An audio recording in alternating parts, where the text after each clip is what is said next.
All right, so 2 weeks ago, an athlete was driving to practice and got rear-ended. I believe it was Mark Lefebvre was riding his bike home and just lost track of the beautiful scenery and rear-ended our player. So this happened 2 weeks ago. So the injury that our athlete got was a whiplash. So they're the remodeling stage of their injury, so 2 weeks out. Mark was flying.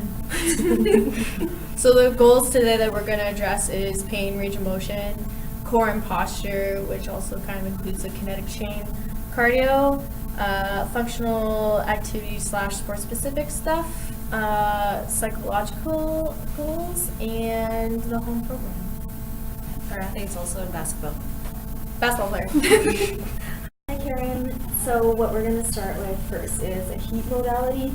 So we want to relax your muscles that are around the neck and that go a little bit further down into your mid-back. All right. Have you had heat modality before?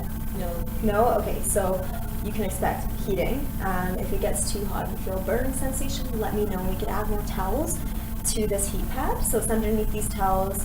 We just got it out of the hydrocollator, so it's probably quite hot. Okay. So just let me know. We're going to keep it on for roughly 15 minutes, but I'll come by and check every so many minutes just to make sure that your skin is okay and you've got the sensation and feeling. Do you have any questions? No.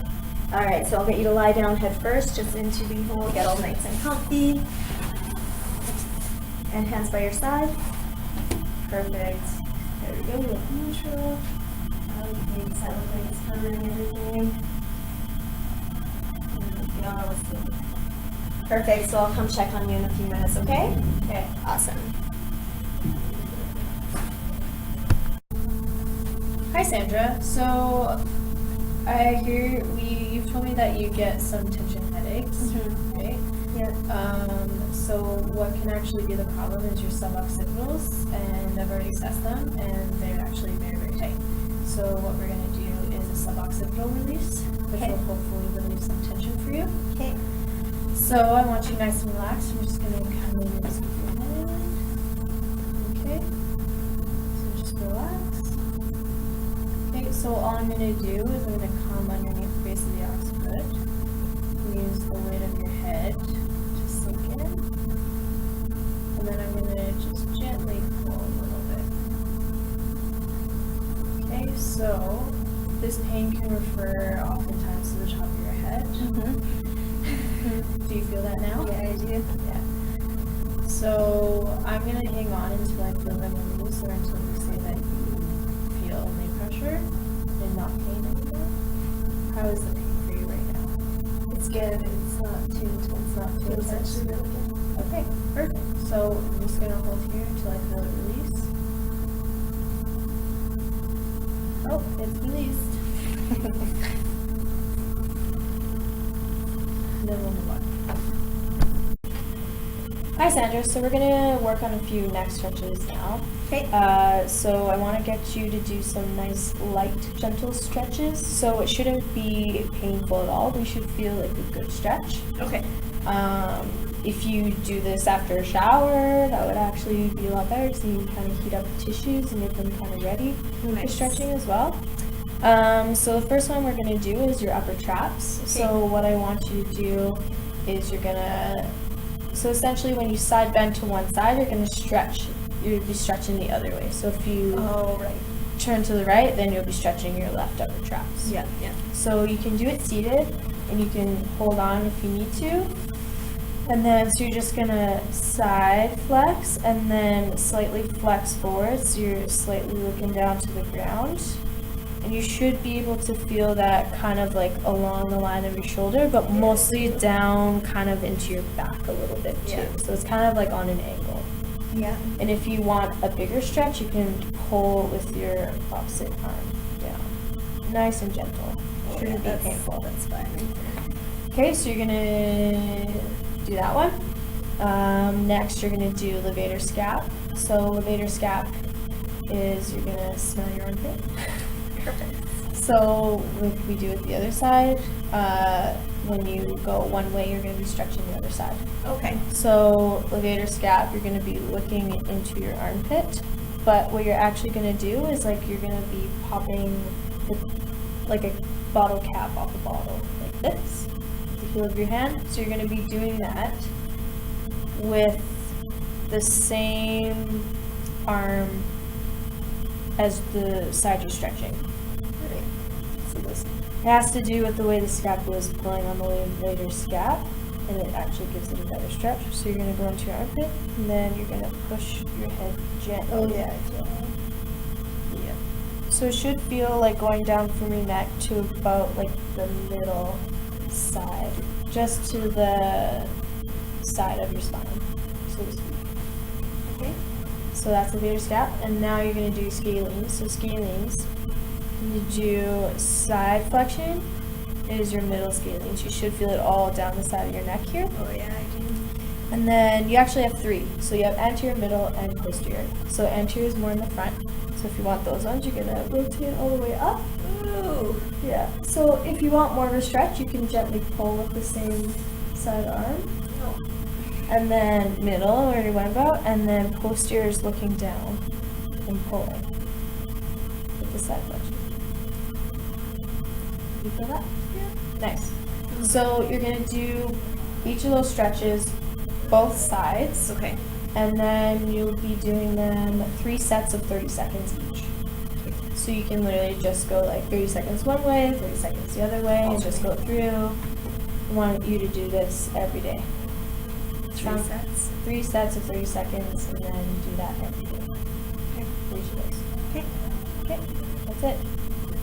Okay, so now we're gonna work on your neck core stability. So we're just gonna progress the neck core exercises you've been working on since the first stage of rehab. Okay. Okay, so remember those chin tucks? They're the ones where you create a double chin. Nice. Okay, so we're gonna do that now laying down. So you're gonna be on your back, head right there. Good. So let's start with just a general chin tuck. Create a double chin. Good.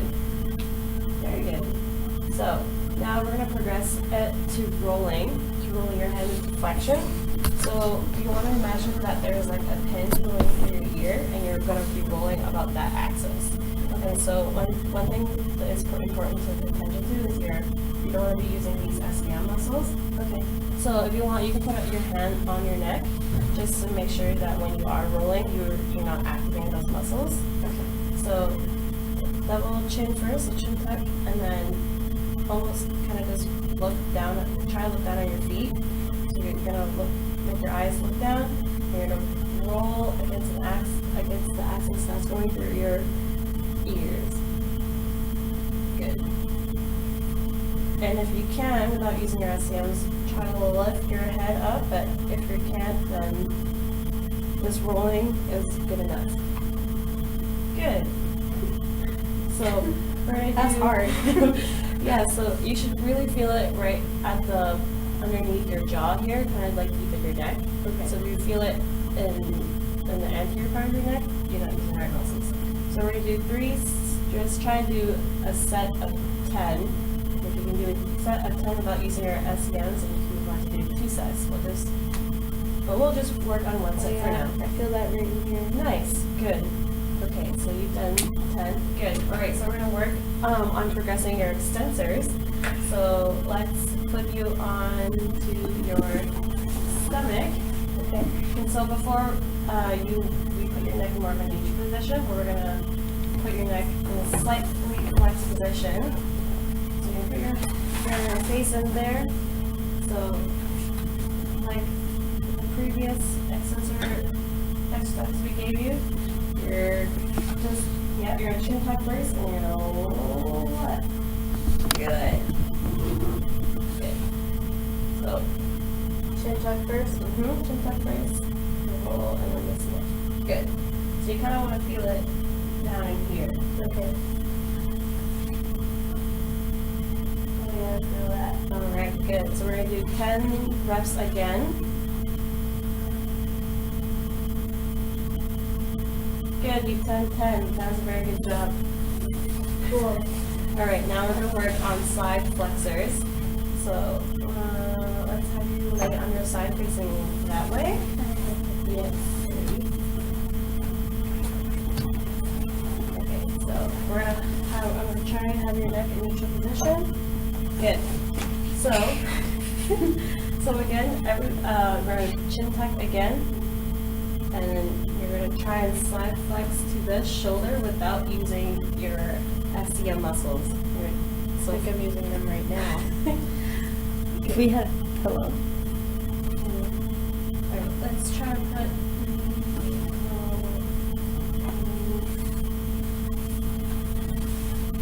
Good. So let's chin tuck and then. Good. So if you know that you're using your SCM muscles, just side flex until right before you start activating that muscle. Good. Nice. So again, we're going to work up to 10 reps. Very good. I start to feel it at the end. Okay. So right before you kick. Good. All right, that was 10 reps. Very good, Jen. So now we're going to work on stretching your pec muscles. You have a bit of a forward shoulder posture. Okay, so you want to stretch that to combat that. Okay, so we're going to do a door stretch for your pec here. And so you're going to keep your forearm and your elbow on the wall. Okay, and you can lunge with the same leg and then kind of twist away from the door. So you want to feel stretched through your front here. Okay. Cool.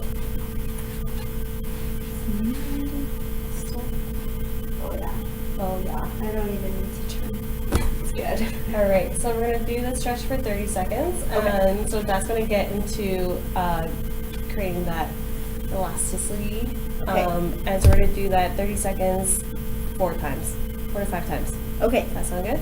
And the other side as well? Mm-hmm. So Okay. yeah, you'll just do one shoulder at a time. Okay. Okay.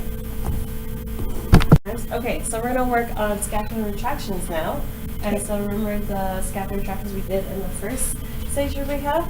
You're just learning to pull your scapulas down. Mm-hmm. Yeah. Okay, so we're gonna progress those now. So Okay. we're gonna progress into like more functional retractions.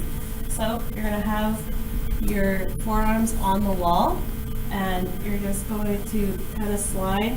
Keep your elbow and hand on the wall, and when you slide back down, you really want to focus on pulling your scapulas down. Okay. And so when you go up, you also don't want to shrug your shoulders. Okay. You want to keep your traps very loose and relaxed. So slide and then pull from here.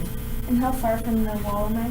So you don't want to be standing too far, right? You want to just like, I don't know, kind of like a foot away from the wall. Okay, so it's okay if you need to slide into the wall like that. Okay. Okay. So. Good. Well, you need to keep your arms into like a V. Good. I'm gonna pull down from down here. Good. I'm gonna push between my fingers. Very good. So you're gonna do 10 reps of those. Okay, 3 times. Okay. Okay. 10 reps 3 times. Hi, Sandra. So we're going to talk about how we're going to protect your injury and make sure that you don't re-injure again, or at least the likelihood is very small. Okay. So we've kept you at no gameplay for now, and we're going to keep it that way. But because you need to react to certain things that you're not necessarily prepared for in a game, in gameplay at practice. So we're going to keep you out of that for now, but we're going to start reintroducing some contact for you. So you're allowed to do controlled contact drills, or any type of kind of like one-on-one drills, or ones with like light defense, so stuff like that. So no 4-on-4, like 5-on-5. No. Okay. But you can do drills with light defense. Okay. Or light offense. Controlled, like dribble or. Yeah, something like that. Yeah. And we're going to make sure that your team is aware of that, so that they know not to start jostling you from behind. Yeah. And that kind of stuff. So they're gonna be gentle with you, but something to kind of prepare with you, looking around a little bit more and using that range that we've gotten back from you. Okay, awesome. We're also going to get you to bike at practice. So because you're not doing gameplay, we're going to get you to continue to do the bike during the gameplay, kind of mimicking what you would be doing in a game. So we're going to bump up the intensity of your cardio, and then we'll go through that right now. Awesome. And so we were just talking about cardio. So when we talked about gameplay and you not being involved in that and doing cardio on the side, biking, what we're going to do is it's going to be a total of 20 minutes. Okay, so you're going to warm up for 5 minutes on the bike. I know you guys have accessibility to having the bike on the floor, right? Okay. So it's going to be 5 minutes warm up. Go like 50 RPMs, don't go crazy. Level anywhere from 10 to 12. Okay. So just get that blood flowing, get warm.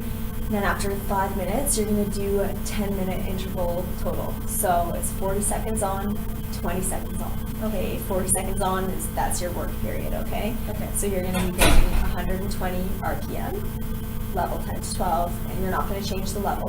And then 20 seconds off, you're going to go down to roughly 60 RPM. Okay. Get that break, but still be moving and flushing out the lactic acid.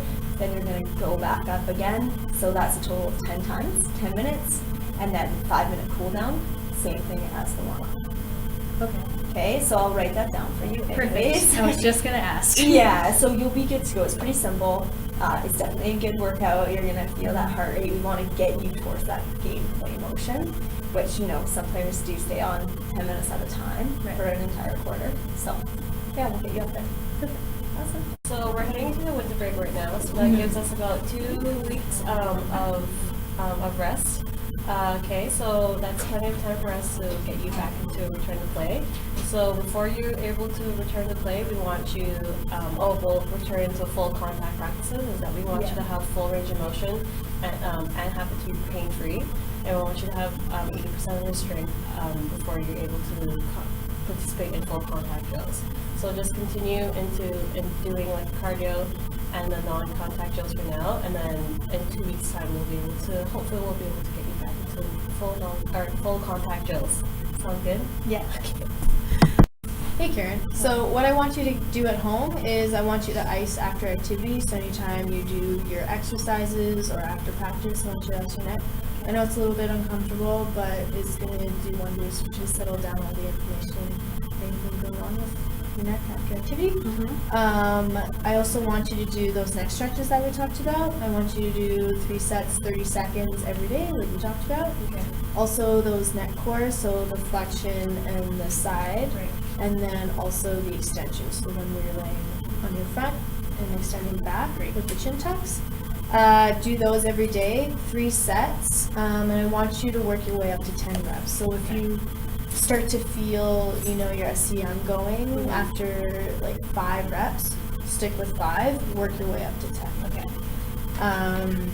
What I also want you to do is your cardio at practice, which you already know about that. Also the door stretch that we talked about, Great, yes. and also the wall slides for your scabs. Sounds good. Any questions for me? No. We're all good. Perfect. So, with our conclusion, why we did what we did. So the athlete was 2 weeks post-injury. So in the repair stage, we wanted to work on getting the full range. The patient is almost there, and getting that pain-free. And working on the intrinsic and extrinsic muscles of the neck is huge for that. So progressions with that and scap setting were our main pointers to get them to return to play, even though they're not contact quite yet. That will help them progress there. And making sure that all the structures from the whiplash stay loose. So really working on the stretches was one of our other main goals. What we could have improved was we could have added joint lobes to the hypomobile segments in the cervical spine. We also could have addressed the T-spine as well, and then adding a pillow under Jen's neck in the side flexion neck core exercises. And then what we could progress for this athlete in the next rehab assessment or treatment we could incorporate balancing. So we could add balance with perturbations, just so it mimics contact game-like drills, and so that will help prevent re-injury.